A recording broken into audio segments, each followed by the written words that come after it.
हैदराबाद शहर में दिन में काफी चहल पहल होती है, लेकिन रात में कुछ इलाकों को छोड़कर चारों तरफ शांति होती है। आधी रात को इसी शांति को चीरती एक रिटायर जवान के घर से कुकर की सीटी की आवाज आती है। यह एक दिन की बात नहीं थी। जवान के घर कुछ दिनों तक लगातार सीटी की आवाज आ रही थी। ऐसा तब हो रहा था जब उसकी पत्नी जब से लापता हुई थी। बाद में जब पुलिस को पता चला कि आधी रात में सेना का जवान कुकर में क्या पका रहा था, तो पुलिस भी सच जानकर सन्न रह गई। हैवानियत की सीमाओं से परे यह मामला था। दरिंदगी का ऐसा घिनौना खेल खेलने वाला फौजी था, रिटायर फौजी। आखिर उसका मकसद क्या था? तो आइए हम बिना देर किए आपको ले चलते हैं इस घटना की ऐसी सच्चाई की तरफ जिसकी आप कल्पना भी नहीं कर सकते हैं। नमस्कार मेरे प्यारे भाइयों और बहनों, मैं विवेक कुमार। क्राइम की कहानी के नए एपिसोड में आप सभी लोगों का हार्दिक स्वागत है। कहानी में आगे बढ़ने से पहले कृपया क्राइम की कहानी चैनल को सब्सक्राइब कर बेल आइकन जरूर दबा लें, ताकि मेरे हर वीडियो का नोटिफिकेशन आपको मिलता रहे। तो चलिए आज की कहानी शुरू करते हैं। हर बार जब हम लोग किसी जुर्म के बारे में सुनते हैं तो सोचते हैं कि दुनिया में कब कब कैसे कैसे क्या क्या चीज होती हैं। लगता है कि इससे बुरा और कुछ नहीं हो सकता है, और फिर एक और कोई ऐसी चीज होती है जो दिमाग को सन कर देती है, फिर सोचने पर मजबूर कर देती है कि आखिर इसकी इंतहा क्या होगी, इंसान कहाँ जाकर रुकेगा। इंडियन आर्मी में एक शख्स काम करता था, मतलब उस वक्त फौजी था। उसका नाम गुरुमूर्ति था। अच्छा खासा पढ़ा लिखा, देशभक्ति का जज्बा, और इसी देशभक्ति के जज्बे से वह इंडियन आर्मी ज्वाइन करता है, क्योंकि उसका ड्रीम था। हैदराबाद का रहने वाला गुरुमूर्ति इंडियन आर्मी में कुछ वक्त तक काम करता है और फिर इंडियन आर्मी छोड़ देता है। इसके बाद वह कुछ और काम करता है, फिर लास्ट में एक बहुत ही इम्पॉर्टेंट जगह है। बहुत ही इम्पॉर्टेंट मतलब खुफिया जगह है, जिसको हम कहते हैं DRDO, development organisation, defence research and development organisation. वहां बतौर सिक्योरिटी अफसर के तौर पर काम करना शुरू कर देता है। आर्मी छोड़कर, क्योंकि आर्मी का बैकग्राउंड था, इसलिए DRDO में भी उसे नौकरी मिल गई। DRDO बहुत सेंसिटिव जगह है। यहाँ पर सारी डिफेंस की चीजों की रिसर्च होती है। यहाँ के हर एम्प्लॉय और सिक्योरिटी वालों की भी एक तरह से जासूसी होती है। तब गुरुमूर्ति आर्मी से निकलकर DRDO में काम कर रहा है। इसी दौरान जब वह आर्मी में था तो घर वालों ने उसके लिए लड़की देखी। उस लड़की का नाम भी वेंकटा माधवी था। वेंकटा माधवी एक अच्छे घर की लड़की थी। गुरुमूर्ति को पसंद आ जाती है और 2012 में दोनों की शादी हो जाती है। शादी के बाद दोनों पति पत्नी बहुत खुश थे। इधर धीरे धीरे समय बीतता है। इन दोनों के दो प्यारे से बच्चे होते हैं। दोनों की जिंदगी ठीक ठाक चल रही थी। पहले आर्मी में नौकरी, फिर DRDO में नौकरी। हैदराबाद के मीरपेट इलाके में यह परिवार अपने घर में रहा करता था। गुरुमूर्ति मीरपेट के न्यू वेंकटेश्वर नगर कॉलोनी में रहता था। धीरे धीरे वक्त बीता, सब कुछ ठीक ठाक था। माधवी के घर वालों को भी पता था कि माधवी का परिवार ठीक है, पति उसे प्यार करता है, दो बच्चे हैं। उसका अक्सर त्योहारों में अपने मायके भी आना जाना भी होता है। अब जनवरी में मकर संक्रांति आती है। हम लोगों के यहाँ नॉर्थ इंडिया में 14 जनवरी को होती है, और यह अलग अलग नामों से देश के अलग अलग हिस्सों में भी होता है। तो साउथ इंडिया में बड़ा फेमस है, इसको पोंगल कहते हैं। वे लोग इसे हमसे भी ज्यादा बेहतर तरीके से मनाते हैं, बल्कि 4 से 7 दिनों तक वह पोंगल मनाते हैं। हमारे यहाँ तो ये कि 14 जनवरी को मनाया और बस। वहाँ 4 से 7 दिनों का यह त्योहार होता है, और यह त्योहार इतना बड़ा होता है कि आमतौर पर हर घर में लोग अपने घर जाना चाहते हैं। जैसे कोई पत्नी है तो वह अपने मायके जाना चाहती है, बेटा कहीं जॉब कर रहा है तो वापस घर जाना चाहता है। तो पोंगल के दिन आया, सब कुछ ठीक था। 16 जनवरी यह आखिरी दिन था जब माधवी ने अपने मायके फोन पर बात किया। अमूमन वह हर दिन एक बार शाम को या रात को जरूर घर पर फोन करती थी। अब 16 जनवरी को एक बार आखिरी सुबह बात हुई, लेकिन रात को नहीं हुई। घर वालों को अजीब लगा, लेकिन उन्होंने कहा, कोई बात नहीं, त्योहार है, बिजी होगी। 17 जनवरी को फोन किया, फिर भी कोई सूचना नहीं मिली। उन्होंने अपने दामाद गुरुमूर्ति को फोन किया। गुरुमूर्ति ने कहा कि पता नहीं, वो गुस्से में कहीं चली गई। उन्हें लगा ठीक है, आ जाएगी। अब 18 जनवरी की तारीख आ गई, लेकिन माधवी का मोबाइल स्विच ऑफ था, कोई बातचीत नहीं हुई। अब माधवी के माँ बाप को फिक्र हुई।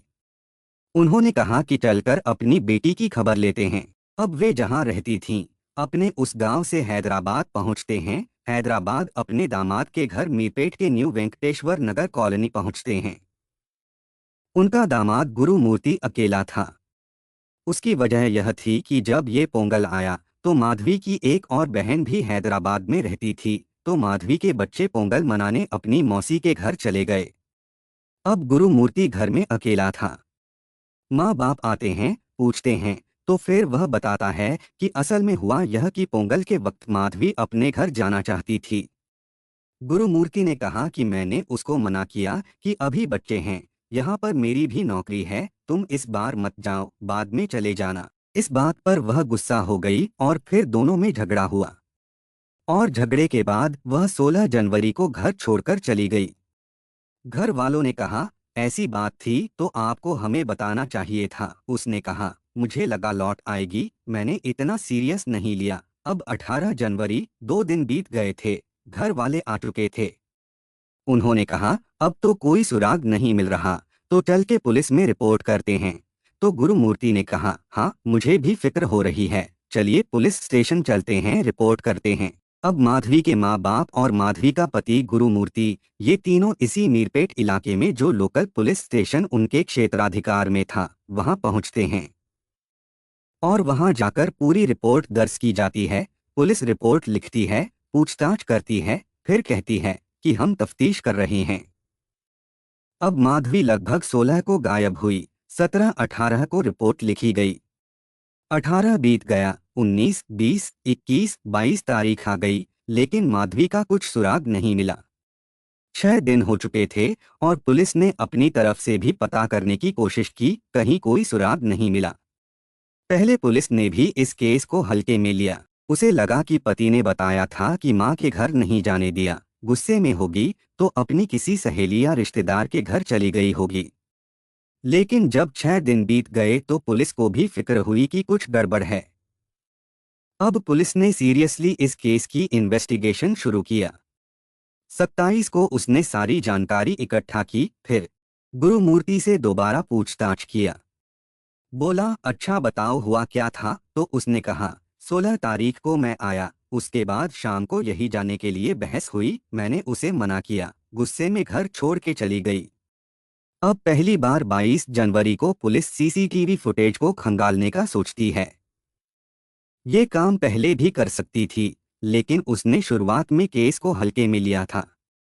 अब जब उसने गुरुमूर्ति के घर के आसपास के सीसीटीवी फुटेज को खंगाला तो अजीब सी एक चीज नजर आई। वो कि दिन में एक बार दोपहर से पहले माधवी घर से निकली और फिर घर की तरफ जाती हुई दिखाई दे रही थी, घर के अंदर जाती हुई दिखाई दी, लेकिन उसके बाद उस घर से माधवी कभी बाहर आई ही नहीं। अब पुलिस को यह बात बड़ी अजीब लगी, लेकिन वह सीसीटीवी का एंगल कुछ ऐसा था कि अगर वह घर से बाहर निकल भी जाए तो कुछ जगहों पर ऐसा था जिसे पकड़ा नहीं सकता था। तो यहाँ बेनिफिट ऑफ डाउट पुलिस ने गुरुमूर्ति को दे दिया। लेकिन पुलिस को अब शक हो रहा था, यार, जिसकी बीवी घर छोड़ के चली जाए और 16 को जाए और 18 तक वो कोई रिपोर्ट भी ना लिखाए। 18 को रिपोर्ट तब लिखी गई है जब इन-लॉज उसके आ जाएं और फिर उन इन-लॉज के साथ मिलके वो ढूंढ रहा है। और इस दौरान में लगातार अगले 6 दिनों तक वो माधवी के तमाम दोस्त, जितने जानकार, रिश्तेदार, पड़ोसी, हर एक के घर इन-लॉज के साथ जाता है, दिन भर अपनी बीवी को ढूंढता है। पुलिस के पास भी जाता है, अपनी बीवी के बारे में पूछता है, फॉलो अप करता है, मेरी बीवी का कोई सुराग मिला। लेकिन जब वक्त बीता, 6 दिन हो गए, तो पुलिस को गुरुमूर्ति पर कुछ शक होने लगा और कोई सुराग मिल नहीं रहा था। पुलिस ने कहा, चलो एक तरीका आजमा के देखते हैं। उन्होंने गुरुमूर्ति को बुलाया कि आओ, तुमसे कुछ पूछताछ करनी है। अब गुरुमूर्ति से वही सारे सवाल जो 6 दिन से हो रहे थे घुमा फिराकर करना शुरू किया। जब घुमा फिरा करना शुरू किया तो पुलिस ने पाया कि जो उसके पहले दिन के जवाब थे, जो दूसरे दिन के जवाब थे, जो तीसरे दिन के जवाब थे, उसमें कहीं ना कहीं थोड़ा सा कॉन्ट्रडिक्शन है। उसके स्टेटमेंट बदल रहे हैं। जबकि एक शख्स जिसकी बीवी गायब हो उसको एक एक चीज याद होगी, क्योंकि ये छोटी मोटी चीज नहीं है, और वो भी जब बीवी अभी मिल नहीं रही है। 6 दिन बीत चुके हैं, कुछ भी हो सकता है। तो जब स्टेटमेंट में ये भटकाव देखने को मिला तो पुलिस को लगा कि कुछ गड़बड़ है। इसके बाद फिर हैदराबाद पुलिस ने कहा, चलो अपने तरीके से पूछताछ करते हैं। इसके बाद उन्होंने गुरुमूर्ति से अपने तरीके से वही पुलिसिया अंदाज में पूछताछ किया। सीधा साधा आदमी। गुरुमूर्ति इंडियन आर्मी में रह चुका है, डीआरडीओ में काम करता है, सिक्योरिटी गार्ड ऑफिसर के तौर पर काम करता है। तो ज्यादा देर तक पुलिस का वो अंदाज वह बर्दाश्त नहीं कर पाया। फिर उसने कहा, साहब मैं हकीकत बताता हूँ। पुलिस ने कहा, बताओ। उसने कहा, सच्चाई जानने के लिए आपको मेरे घर चलना पड़ेगा। अब पुलिस की टीम को लगा कुछ तो है। अब पुलिस की एक पूरी टीम गुरुमूर्ति के साथ उसे हैदराबाद के उसी मीरपेट इलाके में लेकर पहुंचती है। मीरपेट इलाके में जाने के बाद वह अपने घर का दरवाजा खोलता है, पुलिस वालों को साथ लेकर अंदर जाता है और सीधे ले जाकर किचन में रुक जाता है। किचन में स्टोव के बराबर में एक बड़ा सा प्रेशर कुकर रखा था और प्रेशर कुकर पुलिस को दिखाता है और कहता है, आखिरी बार मेरी वाइफ माधवी इसी प्रेशर कुकर से निकलकर बाहर गई थी। पहले तो पुलिस को कुछ नहीं समझ आता है, लेकिन अंदर घुसते ही पुलिस वालों के भी थोड़े हालत खराब हो जाते हैं। क्या बोल रहा है, क्या है। कई बार ऐसा होता है जब कोई क्रिमिनल या कातिल अपनी कहानी सुनाता है तो बेशक वह पुलिस की वर्दी में हो, पुलिस वालों के भी रोंगटे खड़े हो जाते हैं, क्योंकि वह इंसान है, वह भी डरने लगते हैं। जैसे निठारी केस में जब वह बयान देता था तो पुलिस वाले डर जाते थे। तो यहाँ पर भी जब उसने बताया कि इस कुकर के रास्ते ही वह घर से बाहर गई है तो पुलिस को लगा कुछ तो गड़बड़ है। फिर वह पुलिस वालों को किचन से निकालकर बाथरूम ले जाता है और कहता है, यह वह जगह है जहाँ से निकलकर वह किचन के उस कुकर तक पहुंची थी। पहले तो पुलिस को लगा कि गुरुमूर्ति की मानसिक हालत ठीक नहीं है, लेकिन फिर भी वह उसे सुनते रहे। अब दोनों चीजें बताने के बाद वह पुलिस वालों को लेकर अपने घर से दूर एक नदी के पास ले जाता है और उस नदी का नाम भी बताता है जो उसके घर के पास है। नदी में ले जाने के बाद नदी के किनारे वह पुलिस से कहता है, मेरे घर और वहां से किचन से निकलने के बाद माधवी इस नदी में आई है और उस नदी का नाम था जिले लाकुड लेक। एक झील, लेकिन गहरी थी और पानी काफी तेज था। 3 स्पॉट वह पुलिस को दिखा चुका था। अब इसके बाद बारी थी उसे कहानी सुनाने की और फिर उसने पुलिस को अपनी कहानी सुनाई। उसने कहा, मैं शाम को आया 16 जनवरी को घर में तो मेरी बीवी से झगड़ा हुआ। उसने कहा, झगड़े की वजह वही थी जो मैंने आपको सच बताया। वह पोंगल पर अपने घर जाना चाहती थी, मैंने उसे मना किया। इस पर उसने मुझे कुछ टोन मारा, कुछ बोला, मुझे गुस्सा आया। फिर मैंने उसका गला पकड़ा, उसने भी हाथापाई की और उसी गुस्से में मेरा हाथ उसके गले पर इतने जोर से कसा कि उसने दम तोड़ दिया। जब उसकी मौत हो गई तब मैं पहली बार घबराया। मुझे लगा यह मैंने क्या किया, और अब मुझे पुलिस और कानून का खौफ आने लगा कि मेरे हाथ से एक मर्डर हो गया है, क्या होगा। मेरे बच्चे जानेंगे तो क्या होगा, लोग जानेंगे तो क्या होगा, जेल जाना पड़ेगा, जेल में पता नहीं क्या होगा। तो मैं अब लाश को रखकर कई घंटे तक सोचता रहा कि मैं क्या करूं। और जिस इलाके में मैं रहता था वहां से एक पूरी लाश को, एक डेड बॉडी को उठाकर घर से बाहर ले जाना और कहीं ठिकाने लगाना बड़ा मुश्किल काम था। तो मैं अब कई घंटे तक सिर्फ यही सोचता रहा कि इस लाश को क्या करूं और इस लाश से पीछा कैसे छुड़ाऊं। उसने कहा, तभी मुझे ख्याल आया कि अगर इस लाश को इस हाल में पहुंचा दूं कि शिनाख्त ना हो पाए तो फिर कोई पकड़ भी नहीं पाएगा। दूसरा, इस लाश को इतने हिस्से कर दूं कि जब मैं बाहर लेकर जाऊं तो ये समझ में भी नहीं आए कि कोई डेड बॉडी ले जा रहा है या किसी थैले में कोई सब्जी लेकर जा रहा है। यह आइडिया आते ही उसने लाश को बाथरूम में ले गया। बाथरूम में ले जाने के बाद उसने तेज धार हथियार से लाश के टुकड़े करने शुरू किए। वह लाश के छोटे छोटे टुकड़े करता और फिर उन्हें पॉलिथीन में रखता। पर उसे लगा कि यह कब तक करता रहूंगा और फिर कहीं बदबू ना आ जाए। तो उसे याद आया कि अगर इस लाश के टुकड़ों को उबाल दूं तो स्मेल नहीं आएगी, और फिर शायद उबालने के बाद वह जो एक ह्यूमन बॉडी का शेप और बाकी चीजें भी पहचान में नहीं आएंगी। इत्तेफाक से उसके घर में एक बड़ा सा प्रेशर कुकर था। तो पहली किस्त में उसने लाश के छोटे टुकड़े किए, प्रेशर कुकर में डाला और उसे उबाला। उबालने के बाद उसे पॉलिथीन में डाला। इसके बाद धीरे धीरे वह माधवी के लाश के टुकड़े करता गया, प्रेशर कुकर में डालता गया। 16 जनवरी से यह सिलसिला शुरू हुआ। 17 जनवरी और 18 जनवरी 3 दिन 72 घंटे तक वह अपने घर में बैठकर लाश के टुकड़े करता रहा, उलटता रहा। इधर दोनों बच्चे 16 जनवरी को ही इत्तेफाक से, जब यह मियाँ बीवी में झगड़ा हुआ, उससे पहले उसने मना कर दिया था कि तुम नहीं जाओगी। तो उसने कहा कम से कम बच्चों को तो पोंगल मनाने दो। तो बच्चे अपनी मौसी के घर पहुंच गए थे। तो घर में कोई और था नहीं सिवाय पति पत्नी के, और उसे पता था कि कोई आएगा नहीं। इसके बाद वह तसल्ली से 72 घंटे तक उसने लाश के टुकड़े किए, प्रेशर कुकर में उबाला और फिर पॉलिथीन में डालता गया। उसने कहा लेकिन अब मेरे सामने एक और दिक्कत आई। मुझे लगा लाश के टुकड़े तो हो गए, लेकिन जो लाश की हड्डियां हैं उनका क्या करूंगा। वह तो उबाली नहीं जा सकती। फिर उसने एक वजनी चीज लाई और लाश की हड्डियों को काटा, फिर उसे मुसल से तोड़ा। इसके बाद वह ग्राइंडर लेकर आया और उसमें उस हड्डी को एक तरह से पीस ही दिया। फिर उन सबको भी उसने उस कुकर में डाला, मिलाया, और फिर 72 घंटे तक यह सारी चीजें करने के बाद वह उसी लेक पर जाता है। लेक पर ले जाने के बाद उन टुकड़ों को पानी में डालकर फेंकता है ताकि ये किनारे पर ना आए। जिले लाकुड लेक वहां ले जाकर उसने सब कुछ फेंका। 16 जनवरी 2017 जनवरी और 18 जनवरी तक उसने यह सारा काम किया।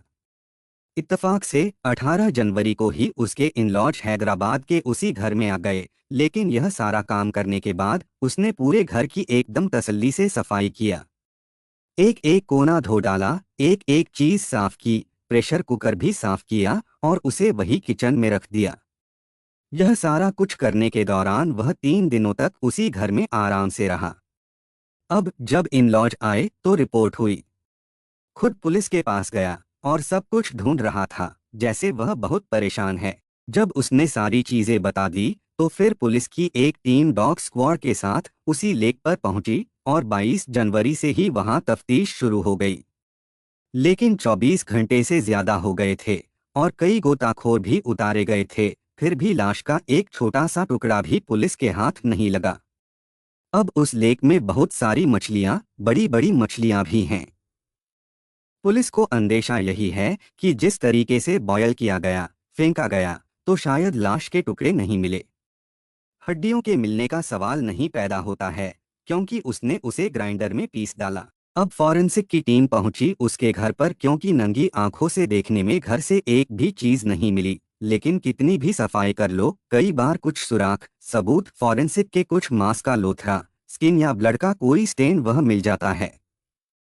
तो फॉरेंसिक की टीम ने घर के कोने कोने को, यहाँ तक के प्रेशर कुकर को भी कब्जे में लिया। बाथरूम के नल, हर चीज को एग्जामिन किया और वहां से नमूने उठाए और अपने साथ ले गई। अब उस रिपोर्ट के बाद पता चलेगा कि उन नमूनों में से कहीं भी ह्यूमन बॉडी के कुछ अंश मिले हैं कि नहीं, कोई ब्लड स्टेन मिला है कि नहीं। कातिल इकबाल जुर्म कर चुका है, कातिल पुलिस के कब्जे में है, कत्ल का तरीका भी बता दिया है, वो प्रेशर कुकर भी पुलिस को दे दिया है। लेकिन अब दिक्कत यह है कि पुलिस को लाश के नामो निशान के नाम पर कुछ भी नहीं मिला है। अब यहाँ सवाल यह है कि अगर लाश का कोई टुकड़ा ना मिले और फॉरेंसिक एक्सपर्ट्स की टीम जो घर में अब तक गई, जो छानबीन की गई, वहां से भी अगर सिर्फ ब्लड स्ट्रेन जैसी कोई चीज छोटी मोटी मिल भी जाए, तो यह केस अदालत में कहाँ जाकर रुकेगा, क्योंकि ऐसे ही केसेस में आमतौर पर जो क्रिमिनल होते हैं वह इसका फायदा उठाते हैं। तो अब यह हैदराबाद पुलिस के लिए एक बहुत बड़ा चैलेंज है कि कातिल है, उसका इकबालिया बयान है, लेकिन पुलिस को दिया गया स्टेटमेंट अदालत में मान्य नहीं होता है। तो वहां पर चाहिए प्रूफ, सबूत, एविडेंस, विटनेस, और इनमें से अभी तक सारी चीजों में पुलिस के हाथ खाली हैं। अगर उस लेक से एक भी लाश का टुकड़ा मिल जाए तो डीएनए के जरिए पुलिस एस्टेब्लिश कर सकती है कि वह माधवी का टुकड़ा है। उस घर से अगर कोई ऐसी चीज मिलती है तो भी थोड़ा सा केस में हेल्पफुल होगा। लेकिन अगर यह चीजें नहीं मिलती हैं तो फिर हैदराबाद पुलिस गुरुमूर्ति को क्या सजा दिला पाएगी? फिलहाल यह कहना मुश्किल है। गुरुमूर्ति इस वक्त पुलिस कस्टडी में है। कोर्ट ने उसे पुलिस हिरासत दे रखा है। पुलिस हिरासत में उससे पूछताछ हो रही है और यह भी पुलिस कंफर्म कर रही है कि कहीं झूठ तो नहीं बोल रहा। पुलिस के अनुसार वे आंध्र प्रदेश के प्रकाशम जिले के 45 साल के पूर्व सैनिक के दावों की पुष्टि कर रहे हैं। सैनिक का कहना है कि उसने अपनी पत्नी की हत्या करने के बाद उसके शरीर के टुकड़े कर दिए और उन टुकड़ों को कुकर में पकाया। आरोपी की पहचान गुरुमूर्ति के रूप में की गई है। पुलिस ने आगे कहा कि उन्हें महिला पी वेंकट माधवी के शरीर का कोई अंग नहीं मिला है। आरोपी गुरुमूर्ति ने दावा किया था कि उसने पके हुए बॉडी पार्ट्स फेंक दिए थे। उसी लेक में उसने फेंका या यहीं कहीं और फेंका, कुछ उलझा तो नहीं रहा है। लेकिन अब तक जो वहां के पुलिस सोर्सेस उनका कहना है कि जो उसका स्टेटमेंट है वो यही उसी लेक में फेंका। तो पुलिस की जांच जारी है। अब देखिए इसमें वह क्या सबूत लेकर आती है। लेकिन इस कहानी के सामने आने के बाद इस मीरपेट इलाके में जिसने भी यह सुना है, यह घर एक तरह से इस वक्त उन लोगों के लिए पता नहीं क्या टूरिस्ट स्पॉट जैसा हो गया।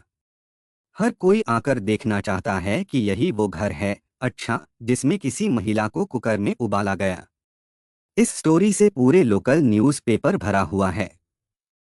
लोग दूर दूर से आकर देखना चाहते हैं इस घर को। यह भी एक अलग है कि एक ऐसी वारदात में भी तमाशबीन पैदा हो जाते हैं। लेकिन शुरू में जो मैंने कहा था, मतलब इंसानी दिमाग से खतरनाक कुछ नहीं, और इंसानी दिमाग कहाँ तक जाए समझ पाना भी मुश्किल है। हत्या कर लाश के टुकड़े कर देने की घटनाएं जैसे आम होने लगी हैं। श्रद्धा मर्डर केस के बाद से इस तरह की कई घटनाएं अब तक सामने आ चुकी हैं, जब महिला की हत्या कर उसकी लाश के टुकड़े कर दिए गए हों। अब एक बार फिर ऐसा मामला देखने को मिला है। हैदराबाद में इंसानियत को शर्मसार कर देने वाली घटना सामने आई है। एक पूर्व सैनिक पर पत्नी की हत्या का आरोप लगा है। अब देखना है कि इस घटना में आगे क्या कुछ होता है। लाश का कोई टुकड़ा बरामद हो पाता है या नहीं होता है। आज की कहानी बस यही तक। अब बारी कमेंट पढ़ने की है। ममता सिंह मैम ने कमेंट किया है, ग्रेट जॉब सर, आपने आफ्टरनून में वेट करा दिया पर इवनिंग में अपलोड कर दिए। वीडियो का मैंने काफ़ी वेट किया। मैम आपके सपोर्ट और प्यार के लिए दिल से धन्यवाद। सिमरन कौर मैम ने कमेंट किया है, वेरी नाइस वीडियो। फाइनी इवनिंग में तो वीडियो आई, आज दोपहर को नहीं आई। मैम आपके सपोर्ट और प्यार के लिए दिल से धन्यवाद। कल कुछ प्रॉब्लम हो गया था जिसके वजह से वीडियो अपलोड नहीं हो पाया था। श्रेया वसानी जी ने कमेंट किया है, good afternoon sir. Good afternoon Shreya ji. आपके सपोर्ट और प्यार के लिए दिल से धन्यवाद।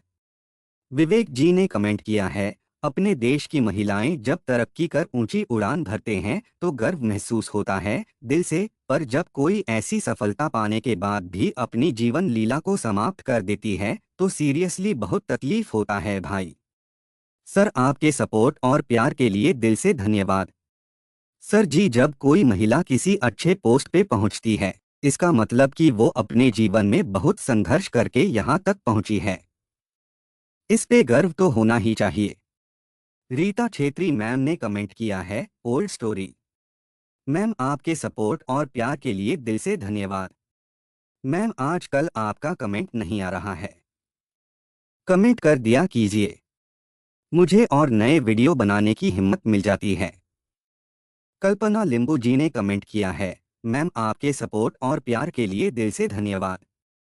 सुषमा शाह जी ने कमेंट किया है, बहुत ही दुखद कहानी सुनाई आपने। मैम आपके सपोर्ट और प्यार के लिए दिल से धन्यवाद। आलोक सर ने कमेंट किया है, बहुत ही दर्दनाक। सर आपके सपोर्ट और प्यार के लिए दिल से धन्यवाद। माला कुमारी राय जी ने कमेंट किया है, आजकल प्यार मोहब्बत का कोई मोल नहीं रहा, बेवकूफ थे दोनों। मैम आपके सपोर्ट और प्यार के लिए दिल से धन्यवाद। संजना मुखर्जी मैम ने कमेंट किया है, मेल शोवनिज्म इंडिया में ही नहीं पूरे यूनिवर्स में है। मैम आपके सपोर्ट और प्यार के लिए दिल से धन्यवाद। खुशविंदर सिद्धू जी ने कमेंट किया है, किडनैपर काम में नए आए थे, अनाड़ी थे वरना कैश लेते। सिद्धू जी आपके सपोर्ट और प्यार के लिए दिल से धन्यवाद। जमुना अटलूरी जी ने कमेंट किया है, वेरी सैड स्टोरी। अटलूरी जी आपके सपोर्ट और प्यार के लिए दिल से धन्यवाद। तहर भाई जी ने पाकिस्तान से कमेंट किया है, गुड लक। सर आपके सपोर्ट और प्यार के लिए दिल से धन्यवाद। रीमा सिंह जी ने कमेंट किया है, भाई मुझे भी स्पॉट करना, मेरा वीडियो अर्जुन चौधरी के नाम से ब्लॉग है। रीमा जी आपके सपोर्ट और प्यार के लिए दिल से धन्यवाद। आप अपने चैनल का लिंक दीजिए। सोनल कनेरिया जी ने कमेंट किया है, सबका दिमाग सड़ गया है। मैम आपके सपोर्ट और प्यार के लिए दिल से धन्यवाद। सनी भंडारी जी ने कमेंट किया है, सो सैड स्टोरी। सर आपके सपोर्ट और प्यार के लिए दिल से धन्यवाद। मेरे कुछ भाई और बहन ऐसे भी हैं जो डेली के लिसनर हैं, हर वीडियो को देखते हैं और कमेंट करते हैं, जैसे लक्ष्मी रावत जी, करिश्मा मौर्य जी, राहुल जयकर जी, सरिता राय जी, गणपत सिंह भाटी जी, गैरी शाह जी, रूही खान जी, मनोज प्रभाकर जी, आर सक्सेना जी, असदुल्लाह लघारी जी, अनुज कुमार जी और सभी भाई बहनों को शुक्रिया जो मेरे वीडियो को लाइक शेयर और कमेंट करते हैं। आप लोग ऐसे ही अपना प्यार बनाए रखिए। मैं आप लोगों के लिए रोज नए वीडियो लाता रहूंगा। कहानी को लास्ट तक सुनने के लिए आपका धन्यवाद। इस कहानी के बारे में अपनी राय कमेंट करके ज़रूर बताइएगा और ऐसी ही अपराध की सच्ची कहानियों के लिए हमारे चैनल क्राइम की कहानी को सब्सक्राइब कर लीजिए। कहानी को लाइक और शेयर ज़रूर करें। धन्यवाद।